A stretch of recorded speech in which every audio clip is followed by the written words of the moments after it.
என்ன சொல்றாங்க? ஷர்ட் அடிச்சுக்கிட்டாரு, ஷேக் அடிச்சு வச்சுக்கிட்டாரு, உடமட்டன்றாரு, அடிமைப்படுகிறாரு, சாட்டையால் அடிக்கிறாரு, கம்பியால் அடிக்கிறாரு. இப்படிதான் நான் கேள்விப்பட்டிருக்கேன். ஒவ்வொரு நாட்டுக்கு நான் போகும்போது அங்க இருக்கக்கூடிய இஸ்லாமியர்களும் நம்முடைய ஏனைய இந்துக்கள் கிறிஸ்தவர்கள் யாராக இருந்தாலும் அங்க போய் இருக்கிறவங்க அதை கிளியரன்ஸ் பண்ணி வர்றதுக்கு அவங்க செலவு செய்த தொகை ஒரு பெரிய தொகை. எங்க ஊர் பண்டுட்டி என் தொகுதி கொஞ்சிக்குப்பம் தெய்வக்கண்ணு மகன் இறந்து 2 மாசம் ஆச்சு உடல் எடுத்துட்டு வர்றதுக்கு. அந்த உடலை எடுத்துட்டு வரதுக்கு ஏர்போர்ட்ல என்ன இந்த மெடிக்கல் பிட்னஸ் சென்டரை இழுத்து மூடுவதற்கான முற்றுகை போராட்டம் நடத்தியவன் வேல்முருகன் தமிழக வாழ்வுரிமை கட்சி உருவாக்கி அதில் பல்லாயிரக்கணக்கானவர்களை உறுப்பினராக சேர்த்து இந்த உடல்களை எடுத்து வருவது, அவர்களுக்கான சில அடிப்படை தேவைகளுக்கான திட்டங்களை அறிவித்திருக்கிறார். அதுல வந்த உடனே ஒரு செய்தி நான் கேட்டேன், இதுல நம்பர் 1 கோரிக்கை வச்சிருக்கீங்களா? அதாங்க நம்ம அரசு வந்த உடனே இப்ப அமைச்சிட்டாங்களா அப்படின்னு. அமைச்சிட்டாங்க எம்எல்ஏ. ஆனா இங்க உட்கார்ந்து இருக்கிற இந்த மாதிரி ஏழை எளிய படிப்பறிவு இல்லாத கிராமப்புற இந்த மக்கள் அதில் உறுப்பினராக முடியாமல் தவித்துக் கொண்டிருக்கிறார்கள். அதற்கான போதிய விழிப்புணர்வும் அறிவும் அவர்களுக்கு இல்லை. அந்த சலுகைகள் இந்த மக்களுக்கும் கிடைக்கப்பெற வேண்டும் என்பதுதான் எங்கள் கோரிக்கை என்று சொன்னார்கள். அந்த கோரிக்கையை நான் முழுமனதோடு வரவேற்கிறேன். ஒரு அரசினுடைய நலவாரியம் என்று சொன்னால் அதிலே அனைத்து மக்களும் பயன்பெற வேண்டும். அனைத்து புலம்பெயர்ந்த நாடுகளிலும் வேலைக்கு செல்கின்றவர்களுக்குமான அந்த அரசினுடைய சலுகைகள், அரசினுடைய திட்டங்கள் சென்றடைய வேண்டும். அதில் படித்து விவரம் தெரிந்து இதை பெற்றுக்கொள்ளக்கூடியவர்கள் மட்டும் பெற்றுக்கொண்டே இருப்பார்கள். ஏழை மக்கள் இது குறித்து இதில் எப்படி உறுப்பினர் ஆகணும், எப்படி என்னென்ன பெனிஃபிட்ஸ் இருக்கு, இதை எப்படி நாம் பெற்றுக்கொள்ள வேண்டும் என்கிற புரிதல் இல்லாமல் இருந்தால் அதை இதனுடைய துறையினுடைய உதவி ஆணையர் அவர்கள் வரைந்திருக்கிறார்கள்.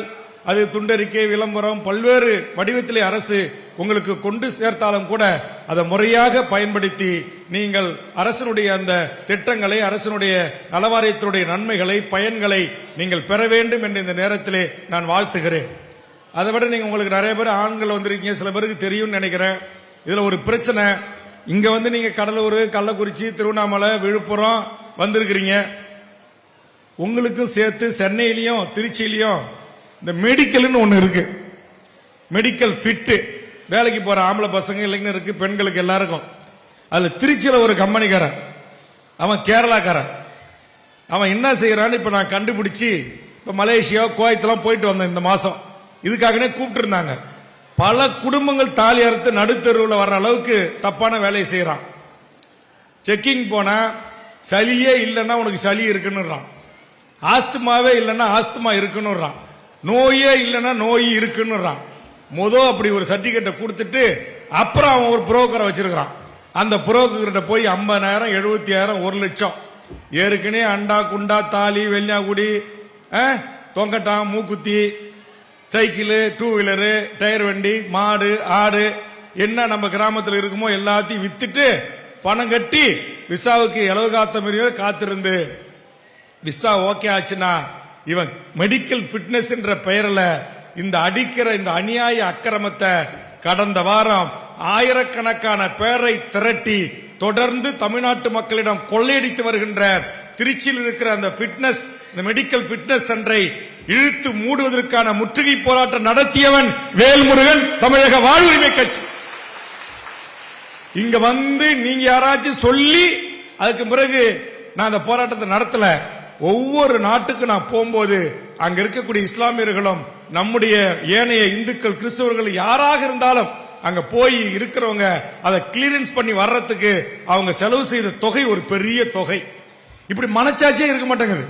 இதுக்குன்னு புரோக்கர்ஸ் இருக்கிறான், போன உடனே அன்பிட் கொடுத்துறான். அப்புறம் அவனை போய் பார்த்து 50,000 கொடுத்து, 70,000 கொடுத்து, 1 லட்சம் கொடுத்தா சம்பளத்துக்கு தகுந்த மாதிரி, நாட்டுக்கு தகுந்த மாதிரி ரேட் பிக்ஸ் பண்ணி வச்சிருக்கான். அதை உடைச்சோம்.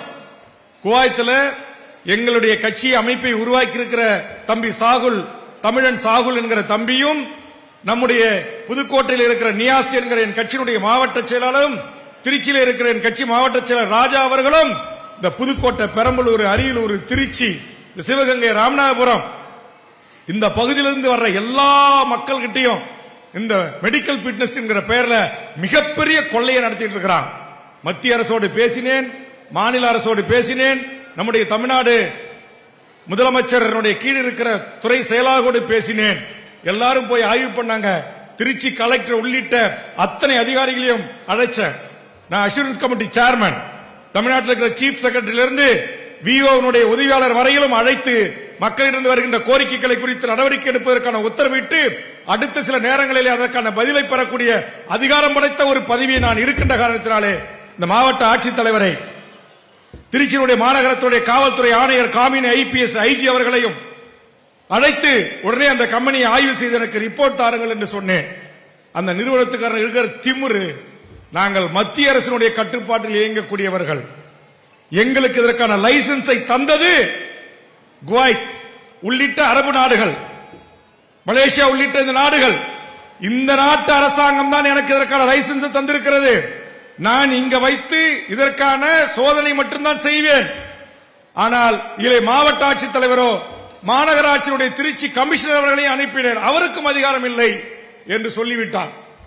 உடனே நம்முடைய காவல்துறையுடைய உளவுத்துறை தலைவர் செந்தில்வேலன் ஐபிஎஸ், அவர் எஃப்ஆர்ஆர் இருந்தவர், அவரை சென்று சந்தித்து மாநில அரசின் அதிகார வரம்புக்கு வராது, அதனால் நாங்கள் எப்படி வேண்டுமானால் வெளிநாட்டுக்கு வேலைக்கு போகின்ற மக்களிடத்திலே கொள்ளையடிப்போம் என்று அடித்துக் கொண்டிருக்கிற அந்த கூட்டத்திற்கு முடிவு கட்ட வேண்டும் என்று முடிவெடுத்து அவரோடு பேசி, அதற்கு பிறகு தற்போது எஃப்ஆர்ஆர் அவர்களோடு பேசி இன்றைக்கு பாதிக்கப்பட்டு செல்கின்ற இங்க கூட யாராச்சும் திருச்சியிலயோ சென்னையிலயோ இது போன்ற மெடிக்கல் ஃபிட்ல அன்பிட் போட்டுட்டு திரும்ப உங்ககிட்ட 20,000 50,000 1 லட்சம் காசை வாங்கிட்டு பிட்னஸ் கொடுத்திருந்தானா அந்த நிறுவனத்தின் மீது நடவடிக்கை எடுக்கிற அதிகாரம் எந்த நாட்டுக்கு நீங்க செல்கின்றீர்களோ அந்த நாட்டு அரசாங்கத்தால் மட்டும்தான் முடியும் என்று சொல்லிவிட்டார்கள். அதற்கு பிறகு ஒன்று செஞ்சோம், ஒரு 100 மெயில் உங்களை மாதிரி பாதிக்கப்பட்ட மக்கள் அந்தந்த நாட்டு தூதருக்கு அனுப்ப சொல்லி, மலேசிய நாட்டு தூதர் அன்னைக்கு என் கூட விமானத்தில் வந்தார். மலேசிய நாட்டுடைய முதலமைச்சர், மலேசிய நாட்டு திருவண்ணாமலையை சேர்ந்த சுந்தரராஜன், மலேசிய நாட்டுடைய ஹவுசிங் மினிஸ்டர் உள்ளிட்ட எல்லா அமைச்சர்களோடு நாங்கள் ஒன்னா ஒரு வட்டமேஜ மாநாடு நடத்தி அங்க சொல்லி இப்ப அவனுக்கு நோட்டீஸ் சர்வ் பண்ணி நடவடிக்கை எடுப்பதற்கு உத்தரவிட்டு இருக்கிறோம் என்பதை பெருமகிழ்ச்சியோடு இங்கு நான் சொல்ல கடமைப்பட்டிருக்கிறேன். ஏன்னா பாவம் நம்ம கிராமத்து மக்கள் இங்க கூட வந்த உடனே வேளாங்கண்ணி சொன்னார், கடலூர் மாவட்டத்து மக்கள் நிறைய பேர் இருக்கிறாங்க. இந்த கடலூர், விழுப்புரம், கள்ளக்குறிச்சி, திருவண்ணாமலை, பெரம்பலூர், அரியலூர் தமிழ்நாட்டில் மிக மிக மிக பின்தங்கிய மாவட்டம். இங்க இருக்கிற எனது அருமை பத்திரிகை நண்பர்களுக்கு தெரியும், எல்லாம் வானம் பார்த்த பூமி, விவசாயிகள், கூலிகள், அன்றாடம் காட்சிகள். ஆக இந்த மாவட்டங்களைச் சேர்ந்த ஏழை பிள்ளை செல்வங்கள் எப்படியாவது வெளிநாட்டுக்கு போய் கட்டிய மனைவி மானத்தோடு காப்பாற்றலாம் அப்படின்னு சொல்லி இன்னைக்கு அப்பா தாத்தா வயது உள்ளவங்க கூட போய் உழைக்கிறாங்க. ஆனா அங்க போய் உழைச்சா நேத்திக்கு ஒரு பையன் கும்பலங்கோலன்ற ஒரு கிராமம் நம்முடைய வேளாங்கண்ணி அவர்கள் குறித்துக் கொள்ளவும், அவருடைய அப்பா பேரு குப்புசாமி, நேற்று காலை 11 மணிக்கு என்னை வந்து பார்த்தார். அவன் குவைத் நாட்டுக்கு வேலைக்கு போயிருக்கிறான். அந்த சம்பளம் இந்த சம்பளம்னு பேக்கப் பண்ணி அனுப்பிச்சு விட்டாங்க.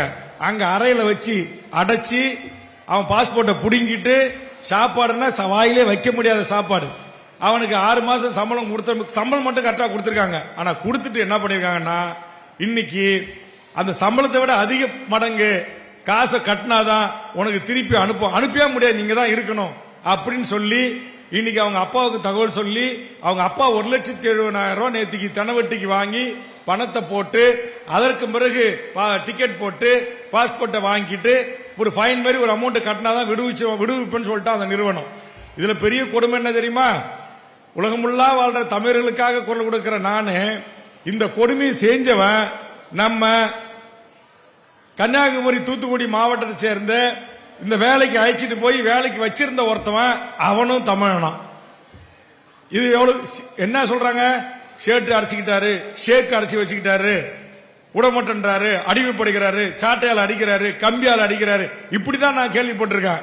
ஆனா இந்த கேஸ் நேத்திக்கு என்கிட்ட வந்த கேஸ், தமிழ்நாட்டிலிருந்து போய் அங்க ஏதோ ஒரு சின்ன தொழில் நிறுவனம் நடத்துற ஒரு தமிழனே இந்த வேலையை செஞ்சு ஏற்கனவே ஒரு 2 லட்சம் செலவு பண்ணி போயிருக்கிறான். திரும்ப 1,70,000 அவன் வாங்கின சம்பளம் வெறும் 1,30,000 தானா. எப்படி வெளிநாட்டு போறவங்களுடைய வாழ்க்கை எப்படி இருக்கு, எவ்வளவு கஷ்டங்கள் இருக்கு, எவ்வளவு வலிகள் இருக்கு, எவ்வளவு வேதனைகள் இருக்கு. இங்க கூட நம்முடைய வேளாங்கண்ணி அவர்கள் ஒரு புத்தகம் வெளியிட்டு இருக்கிறார்.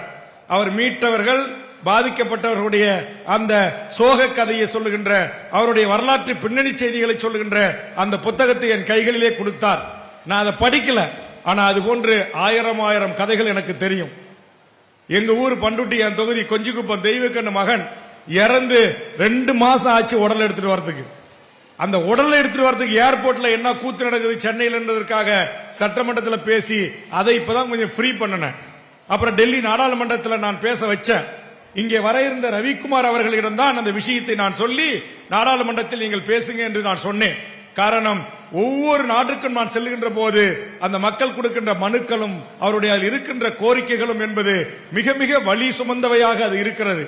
ஆதலால் அந்த வலி சுமந்த எம்முடைய உறவுகள், எம்முடைய தாய்மார்கள், எம்முடைய இளைஞர்கள் தங்கள் குடும்பத்தை மானத்தோடு நடத்துவதற்காக கடல் கடந்து சென்று உழைத்து சம்பாதித்து பொருளீட்டி தன் வாழ வேண்டும், தன் பிள்ளைகளை படிக்க வைக்க வேண்டும், ஒரு ஒழுகாத வீடு கட்ட வேண்டும் என்கிற உயரிய லட்சியத்தோடு அப்படி பயணிக்கிற அவர்களுக்கு அங்கு உயிர் இருந்தாலோ, அங்கு வேலையில் பிரச்சனை ஏற்பட்டாலோ அவர்களை மீட்டு வருவதற்கோ எல்லா விதத்திலும் உதவி புரிகின்ற ஒரு அமைப்பாக இந்த இயேசு சபையும் இதனுடைய இயக்குனரும் இதை சார்ந்து பணி செய்யக்கூடிய ஊழியர்களும் இந்த குரலற்ற மக்களின் குரலாக இருக்கின்ற இந்த ஏழை எளிய மக்களின் குரலாக நின்று அரசினுடைய திட்டங்களை, நலத்திட்ட உதவிகளை பெற்றுத் தருவதும், இதுபோன்று பாதிக்கப்பட்ட மக்களுக்கு ஆதரவாக நின்று அவர்களுக்கு உதவி செய்கிற இந்த நல்ல உள்ளத்தை, இந்த தொண்டை நான் தமிழக வாழ்வுரிமை கட்சியின் சார்பாக மனதார பாராட்டி வரவேற்று அவர்களுக்கு நெஞ்சார்ந்த நன்றியை தெரிவித்து, உங்களுடைய பிரச்சனைகள்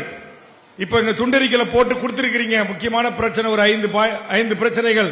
கண்டிப்பாக இதையெல்லாம் எதிர்வரும் சட்டமன்ற கூட்டத்தொடரில் கவன ஈர்ப்பு தீர்மானங்களாக சம்பந்தப்பட்ட துறையினுடைய அமைச்சர், முதலமைச்சருடைய கவனத்திற்கு எடுத்து சென்று என்னாலான உதவிகளை உங்களுடைய தொண்டு மையம், உங்களுடைய அமைப்பு இந்த சமூக சேவையோடு இந்த மக்களுக்கு செய்கின்ற இந்த உதவிக்கு ஒரு சட்டப்பூர்வமான ஆதரவையும் அன்பையும் செலுத்துவதற்கு நான் தயாராக இருக்கிறேன் என்பதை இந்த நேரத்திலே தெரிவித்து, மிக மிக பின்தங்கிய மாவட்டத்தில் இருந்து இது போன்ற மக்களுக்கு செய்கின்ற இந்த உதவி, ஒரு பணக்கார மேலும் பணக்காரன் ஆவறதுக்கு உதவி செய்வதை விட இன்றைக்கு இது போன்ற ஏழை எளிய கிராமப்புறத்து உண்மையான உழைக்கின்ற விவசாய குடிகளை சார்ந்த இந்த உறவுகளுடைய வாழ்க்கையில் ஒரு ஒளியேற்றுவதற்கு, ஒரு வெளிச்சம் காட்டுவதற்கு, ஒரு வழிகாட்டியாக, ஒரு ஆலோசகராக இந்த அமைப்பும் இந்த அமைப்பிலே பணி செய்கின்ற ஏனைய ஆளுமைகளும் தோழர்களும் செய்வதற்காக நான் நன்றி கூறி, ஒரு மக்களுடைய பிரதிநிதி என்ற அடிப்படையிலே இந்த மக்களின் சார்பாக இந்த அமைப்புக்கும் என்னுடைய தோழர்களுக்கும் நன்றியும் என்னுடைய பாராட்டுக்களையும் தெரிவித்து, நிச்சயம் நேரத்தின் அருமை கருதி நான் இடையிலே பேசிவிட்டு அடுத்தடுத்த நிகழ்ச்சிகளுக்கு செல்ல வேண்டிய ஒரு சூழல் இருக்கிற காரணத்தினாலே, ஏற்கனவே இது திட்டமிட்ட நிகழ்ச்சி அல்ல. அவர் சொன்னார், இது மாதிரி நீங்க சட்டமன்றத்தில் பேசுறீங்க, இதுல உங்களுக்கு ஒரு இன்வால்மெண்ட் இருக்கு, இந்த மக்களுக்காக நீங்க போராடிக்கிட்டு இருக்கிறீங்க, கடலூர்ல இருக்கிற எங்களுக்கு சார்ந்தவர்கள் எங்களுக்கு தகவல் சொல்றாங்க, அதனால உங்களை நான் அழைக்கிறேன்னு சொல்லி நேற்று தான் அவர் தொலைபேசியில் என்னை தொடர்பு கொண்டு நீங்கள் அவசியம் இதில் பங்கெடுக்க வேண்டும் என்று ஒரு அன்பான வேண்டுகோளை முன்வைத்தார். நானும் எல்லா நாட்டுக்கும் போகும்போது ஏர்போர்ட்ல பாக்கிற விழாக்கள்ல இந்த மக்கள் படுற துன்பத்தை, துயரத்தை வந்து என்கிட்ட சொல்லுகின்ற போது அந்த வழிகளை உணர்ந்து இது போன்ற ஒரு நிகழ்ச்சி என்ற உடனேயே உடனடியாக ஒத்துக்கொண்டு நான் வருகை தந்தேன்.